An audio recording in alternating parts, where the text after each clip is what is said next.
محترم سامعین و ناظرین، السلام علیکم ورحمۃ اللہ۔ اذان وقت ولادت، نماز بعد وفات، بس اس مختصر سے وقفے کا نام زندگی ہے۔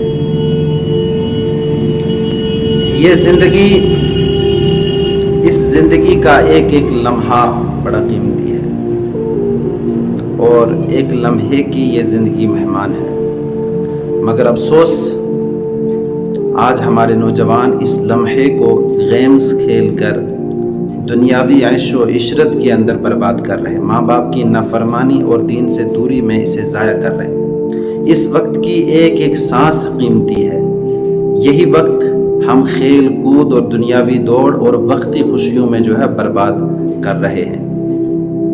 کسی شاعر نے کہا، رہ گئی رسم آزاں روح بلالی نہ رہی، فلسفہ رہ گیا تلقین غزالی نہ رہی۔ یہ اشعار حقیقت کا ایک لوحہ ہے۔ آج ہمارے نوجوانوں سے دین کی حرارت ختم ہو چکی ہے۔ وہ نوجوان جو کبھی دین کے سپاہی ہوا کرتے تھے، آج موبائل کی سکرینوں میں کھو گئے ہیں۔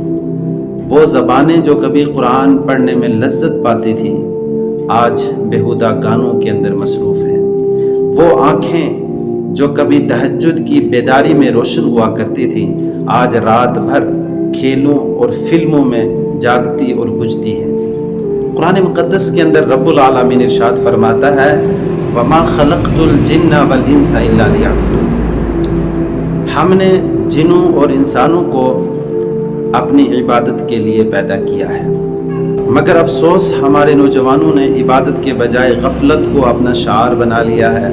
نماز جو مومن کی معراج ہے، اس سے غفلت، قرآن جو ہدایت کا سرچشمہ ہے، اس سے ہمارے نوجوانوں کی دوری، والدین جو جنت کے دروازہ ہیں ان سے نافرمانی، اور دین اسلام جو کامیابی کا اصل راستہ ہے، اس کو پس پشت ڈال دیا گیا ہے۔ نوجوانوں، میرے دوستو، یاد رکھو، دنیا کی ترقی تمہاری کامیابی نہیں، بلکہ اصل کامیابی یہ ہے کہ جب تمہیں قبر میں اتارا جائے گا تو فرشتے تم سے خوش ہوں، اور جب قیامت کے دن تمہیں اٹھایا جائے گا تو اللہ تعالیٰ تم سے راضی ہو۔ حضور نبی کریم صلی اللہ تعالی علیہ وسلم نے ارشاد فرمایا، اغتنم خمسا قبل خمس، 5 چیزوں کو 5 چیزوں سے پہلے غنیمت جانو۔ جوانی کو بڑھاپے سے پہلے غنیمت جانو، صحت کو بیماری سے پہلے غنیمت جانو، اور مال کو فقر سے پہلے غنیمت جانو، اور فرصت کو مشغولیت سے پہلے غنیمت جانو، اور زندگی کو موت سے پہلے غنیمت جانو۔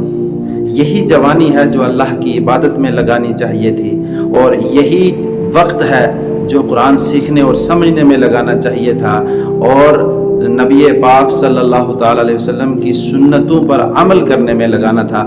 تو دوستو، آج میں آپ کو سب سے افضل عمل بتاتا ہوں کون سا ہے، حدیث کے حوالے سے۔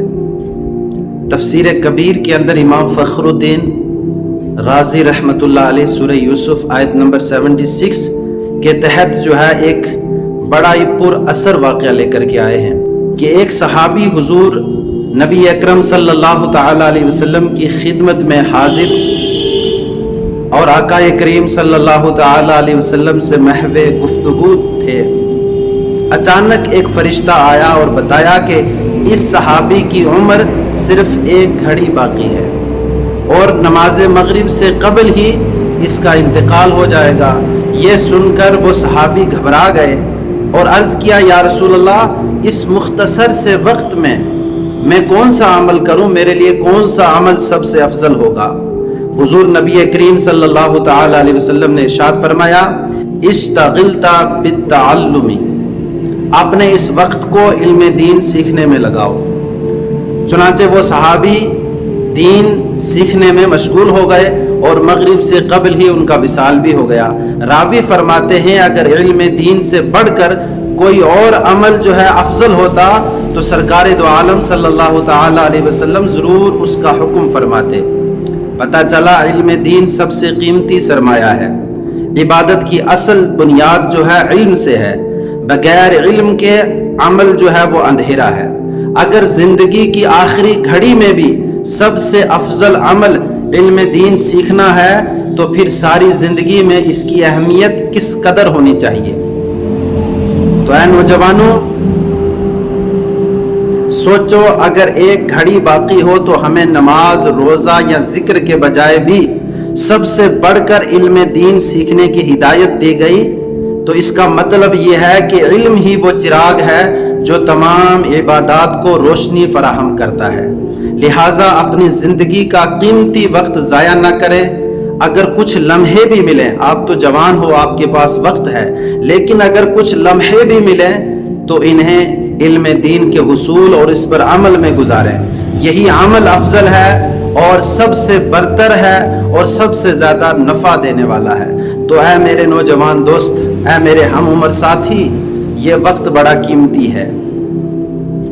یہ جو حدیث کے حوالے سے میں نے واقعہ بیان کیا ہے، یہ واقعہ ہمیں جھنجھوڑ کر یاد دلاتا ہے کہ وقت قلیل ہو یا کثیر، سب سے بڑی سعادت یہ ہے، کامیابی یہ ہے کہ علم دین حاصل کرنے میں اس کو لگاؤ۔ لیکن آج اگر ہمارے نوجوان ہوش کے ناخن نہ لیں تو یاد رکھیں، یہی کھیل، یہی غفلت، یہی گناہ کل قیامت کے دن ہمیں آگ میں جلنے کا ایک ذریعہ بن جائیں گے۔